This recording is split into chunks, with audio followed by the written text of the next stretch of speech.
कमलनाथ सरकार में लिए गए फैसलों की जांच कर रही मंत्रिमंडल कमेटी के अध्यक्ष आज जब मीडिया के सामने आए तो कई बड़े खुलासे किए। स्वास्थ्य और गृह मंत्री नरोत्तम मिश्रा ने मीडिया के सामने आकर कहा, कमलनाथ सरकार ने कर्ज माफी के नाम पर सदी का सबसे बड़ा घोटाला किया। नरोत्तम मिश्रा ने कहा कि कर्ज माफी के नाम पर ब्लैंक चेक जैसे प्रमाण पत्र बांटे गए, किसानों के खाते में ना तो पैसा पहुंचा और ना ही नो ड्यूज मिला, और यहां से पैसा चला गया। तो आखिर पैसा गया कहां? नरोत्तम मिश्रा ने कहा कि अगले हफ्ते होने वाली मीटिंग में मंत्रिमंडल समिति कई बिंदुओं पर जांच करेगी और अगर सही तथ्य सामने आ गए तो यह सदी का सबसे बड़ा किसान घोटाला सामने आएगा।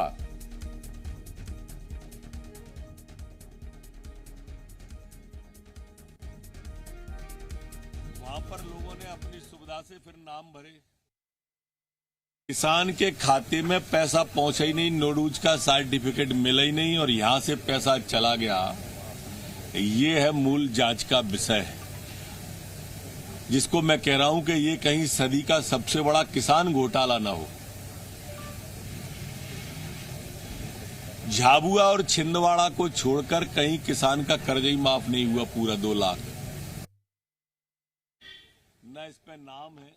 नरोत्तम मिश्रा का बयान सुना आपने, उन्होंने कहा है कि नो ड्यू सर्टिफिकेट मिला नहीं, यानी कि नो ऑब्जेक्शन सर्टिफिकेट जो बैंकों से होता है वो एनओसी मिली नहीं है कि आपका कर्जा माफ हो गया, अब आप पे कोई देनदारी लेनदारी नहीं आप पर, और यहां से पैसा चला गया, मतलब सरकार के एंड से पैसा चला गया, किसानों तक पहुंचा नहीं, उनके खातों में जमा नहीं हुआ, उनके लोन माफ नहीं हुए, उनको नोटिस नहीं मिला। तो फिर इतनी बड़ी रकम इतने सारे किसानों की, वो रकम कहां गई?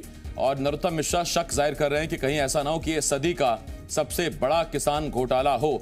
एक प्रमाण पत्र भी लेकर वो बैठे हुए थे और उन्होंने प्रमाण पत्र दिखाया और बताया कि देखिए, इसमें बताया गया कि कर्जा माफ हो गया, यहां से पैसा भी चला गया, लेकिन ना तो उसका खाता अपडेट हुआ, ना उसमें राशि पहुंची, ना उसका लोन माफ हुआ, और यहां से पैसा चला गया। तो फिर पैसा गया कहां? नरोत्तम मिश्रा दरअसल उस समिति के सदस्य हैं जो समिति कमलनाथ सरकार में लिए गए फैसलों की जांच के लिए बनाई गई है। कुल 3 मंत्री हैं, इसमें कमल पटेल, तुलसी सिलावट और नरोत्तम मिश्रा हैं। और आज अधिकारियों के साथ बैठक भी हुई थी और कल इन सभी अधिकारियों को सारे दस्तावेजों के साथ पहुंचने को कहा गया, यानी कि अगली मीटिंग जब भी होगी तो उसमें सभी दस्तावेजों के साथ अधिकारियों को पहुंचने को कहा गया है। इस वक्त मेरे 2 सहयोगी हमारे साथ जुड़ रहे हैं। हमारे साथ हरीश दिवेकर, एसोसिएट एडिटर, जी मध्य प्रदेश छत्तीसगढ़, और विवेक पटैया मेरे सहयोगी हमारे साथ जुड़ रहे हैं। हरीश जी, सबसे पहले मैं आपके पास आ रहा हूं। सदी का सबसे बड़ा किसान घोटाला, नरोत्तम मिश्रा साफ साफ कह रहे हैं कि छिंदवाड़ा और झाबुआ छोड़कर किसी किसान का कर्जा 2 लाख का माफ हुआ नहीं। यहां से पैसा रिलीज हुआ, लेकिन ना तो किसानों के खातों में पहुंचा, ना उनका लोन माफ हुआ, ना ही उनको नो ड्यूज मिला। अगर इन आरोपों में सच्चाई है तो फिर अंदाजा लगाना बहुत मुश्किल नहीं है कि इतने लाख किसानों का कितने करोड़, कितने अरबों का यह घोटाला हो जाएगा। आसिफ, देखिए, जिस तरह से हम लगातार पिछले डिबेट में हम और आप बैठ के डिस्कस करते रहे कि कांग्रेस का जो किसान कर्ज माफी वाला रामबाण था, ब्रह्मास्त्र था, और उसने 50,000 और 1 लाख तक के किसान कर्जे माफ कर दिए। बकाया जो 6 से 7 लाख किसान ऐसे बचे, इनका 2 लाख का कर्जा माफ होना है। तो ये भाजपा क्या करेगी? क्या किसान कर्ज माफी करेगी या इसको रोकेगी? अगर कर्ज माफी करती है तो पैसा खजाना अलाउ नहीं करता, और रोकती है तो विरोध होगा। तो इसकी काट जिस तरह से निकाली, आज आरोप जो नरोत्तम मिश्रा लगाया, इससे साफ संकेत हमें मिल गए कि उपचुनाव के अंदर भाजपा का पलटवार क्या होगा।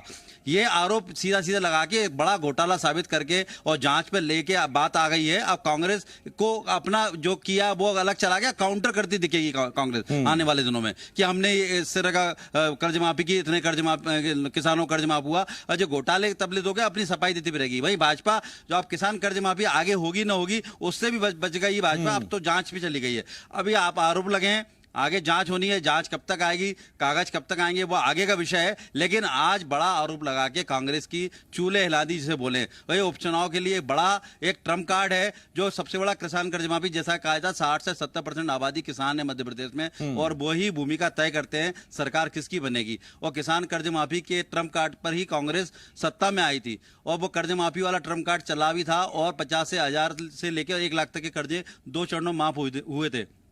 1 जून से तीसरा चरण 2 लाख रुपए का शुरू होना था।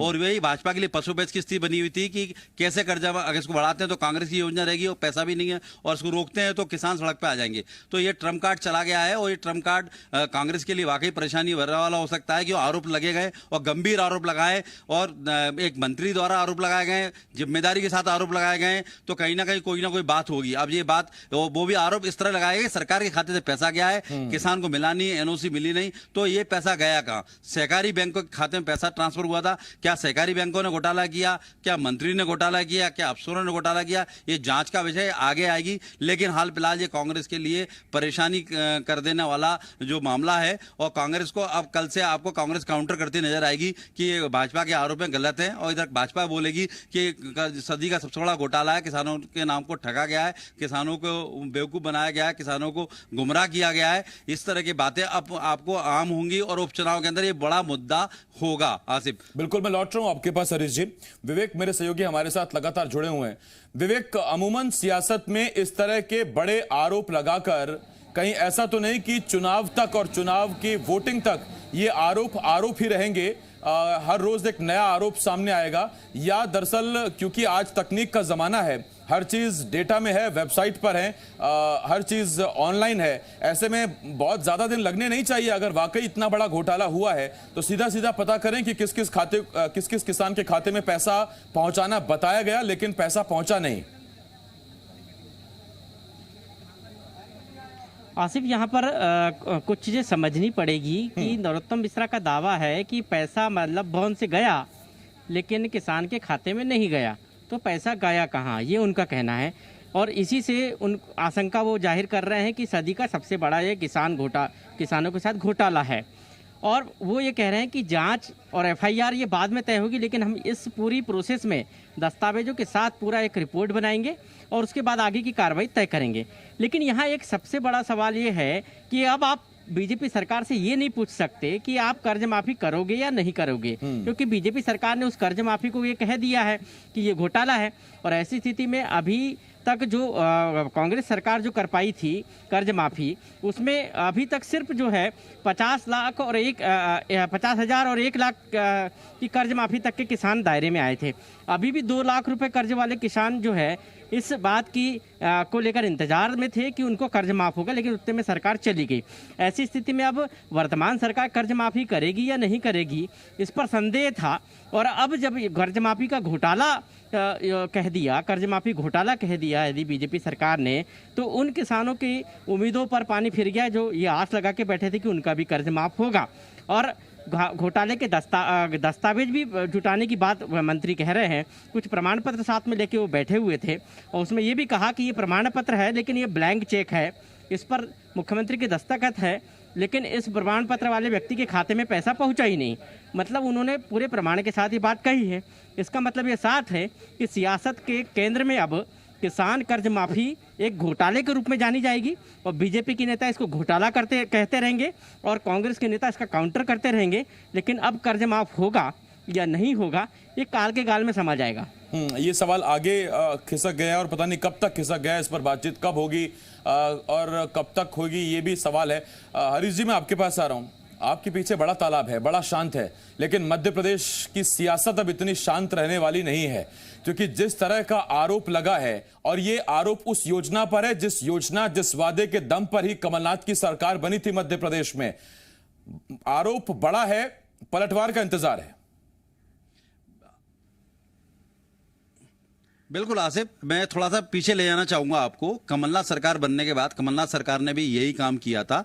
ये टेंडर घोटाला खोला, वृक्षारोपण घोटाला खोला, और कुछ लोगों को पकड़ा धकड़ा किया। ईओडब्ल्यू के अंदर प्रकरण दर्ज हुए, नरोत्तम मिश्रा के ओएसडी-पीए के साथ कई ठेकेदार पकड़े गए, कुछ लोग जेल भी गए, लेकिन आज तक आरोप का घोटाला जो है साबित नहीं हो पाया, ना आरोप साबित हो पाया। कमलनाथ, हालांकि पूर्व मुख्यमंत्री कमलनाथ कहते कि हमें 1 साल का समय और मिलता तो हम इसको साबित करते थे, दस्तावेजों में भी कहीं नहीं पकड़ पाए। तो यही क्योंकि स्थिति अब सरकार बनी है, इनकी जिसकी लाठी उसकी भैंस, अब सरकार बन गई। नरोत्तम मिश्रा उसके अध्यक्ष हो गए समिति के, इन्होंने भी ये बात ले दी, प्रमाण पत्र साथ में लेके आ गए। लेकिन इसमें कितनी हकीकत है, कितनी सच्चाई है, तो समय बताएगा। लेकिन हाल फिलहाल कांग्रेस के पूरे किसान कर्ज माफी पर सवालिया चिन्ह खड़ा हो गया है, सवालिया निशान लग गया है, और अब इसमें वो लेके जनता के बीच में जाएंगे। और ये पहला है, इसके बाद दूसरे और घोटाले, पीडब्ल्यू टेंडर के घोटाले की बात आएगी।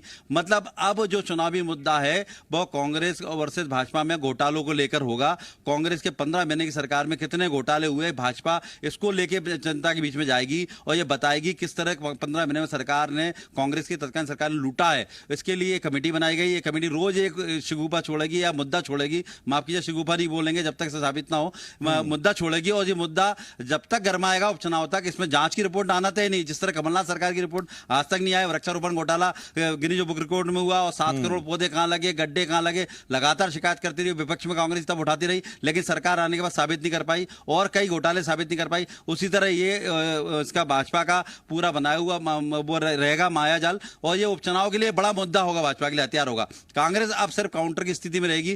कांग्रेस हर बात को काट करने की कोशिश करेगी और तथ्य प्रस्तुत करेगी, लेकिन उसके बाद तथ्य प्रस्तुत करने के लिए ना तो आप प्रशासनिक उसके पास पकड़ रहेगी, ना उसके पास दस्तावेज रहेंगे। तो वो जो भाजपा आरोप लगाएगी उसके पास पूरा हमला रहेगा, और कांग्रेस के पास ना कोई दस्तावेज होंगे, तो कांग्रेस अपना एक आधार देगी, प्रतिबंध देगी, हमने किसानों का इतना कर्ज माफ किया। लेकिन किसने सहकारी बैंकों में कितना पैसा पहुंचा, किसानों के खाते में कितना पैसा पहुंचा, इसको तथ्यमय रूप से कांग्रेस नहीं पेश कर पाएगी, तो कांग्रेस के लिए परेशानी भरा होगा। और साथ में अब जो नए घोटाले और बात करने की जिस तरह बात चल रही है, जनसंपर्क का घोटाला चल रहा है, किन किन ठेकेदारों को दिया, पीडब्ल्यूडी घोटाला चल रहा है, पीएचई का घोटाला चल रहा है, बात जो जिस तरह फाइलें बुलाई जा रही हैं, और ये भी बताया जा रहा है कि 5 से 7 दिन के अंदर ईओडब्ल्यू में कुछ मामले दर्ज होने वाले हैं, जो हमारे पास अंदर खाने की जानकारी आई है। जिस तरह से कमलनाथ सरकार ने ईओडब्ल्यू मामले दर्ज करके मामले को गरमाया था, भाजपा सरकार भी अगले 7 दिनों के अंदर ईओडब्ल्यू में कुछ प्रकरण दर्ज करने वाली है। कुछ ठेकेदारों के खिलाफ कुछ भुगतान हुए बड़े, जिसमें अनुमति ली गई, ऐसा बताया जा रहा है, उनमें मामले दर्ज करने वाली है। इससे पूरा मामला, जैसे ही मामला दर्ज होगा, शिकायत दर्ज होगी, तो मामला गरमा जाएगा, राजनीति गरमा जाएगी, और भाजपा इसको बड़ा मुद्दा बनाएगी उपचुनाव के लिए। कारण कि कांग्रेस ने जो जिस तरह उपचुनाव की तैयारी कर रखी है, वो सियासत एक बार फिर शुरू होने वाली है। और सबसे बड़ी बात यह कि जैसे मध्य प्रदेश में व्यापम का जिक्र किया जाता है, सिमस्त का जिक्र किया जाता है, ई टेंडर का जिक्र किया जाता है, पौधरोपण का जिक्र किया जाता है, उसमें उस लिस्ट में, उस फेरिस्त में एक नया घोटाला, किसान कर्ज माफी घोटाला भी आज इसकी शुरुआत हो गई है। उपचुनावों में यह मुद्दा गर्माता दिखेगा। बहुत शुक्रिया हरीश जी आपका इस तमाम जानकारी के लिए। विवेक आपका बहुत शुक्रिया इस तमाम जानकारी के लिए।